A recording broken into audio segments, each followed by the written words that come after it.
아예 학습 초보자면 1종 근린생활설의 분류가 오고 2종 근린생활 분류가 뭔지에 대해서도 좀 관심 있게 봐두셔야 돼.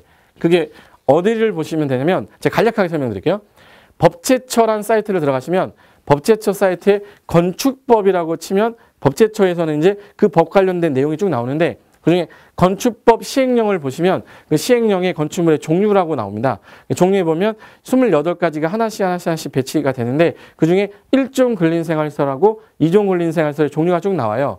그럼 내가 하고 있는 게 1종 근린생활설인지 2종 근린생활설인지에 대해서 판단한 다음에 그럼 용도 변경 이 표에 맞춰서 위로 가면 허가, 밑으로 가면 신고, 같은 권에서 기재 변경인데 조건은 갖추어야 변경이 된다라는 것만 아시면 돼. 그래서 제가 사례를 넣어놓은 거는 거기 상가 용도 변경인데 최근에 가장 많이 바꿔 쓰는 형태이기 때문에 유의할 사항에 대해서 제가 6가지를 적어놨어요.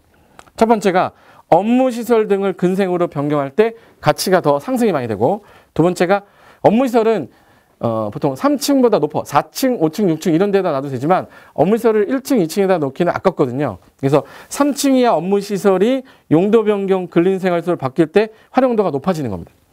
그리고 기존의 업무시설일 때는 주차 대수가 2대밖에 없지만 일반 음식점으로 바꿔버리면요. 주차 대수가 그 배출량에 대해서 또 달라요.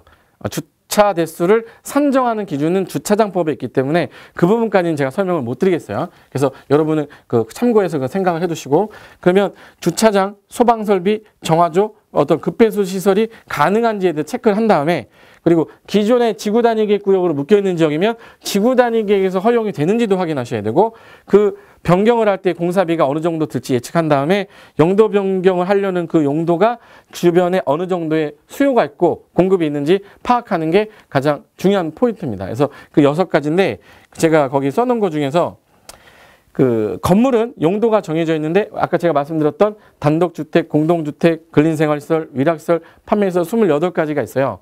그러니까 그런 거에 대한 분류를 못한 상태에서는 용도 변경 자체에 대한 감이 없기 때문에 제일 먼저 건축 관련된 건축물의 종류에 대한 공부를 좀 하셔야 됩니다.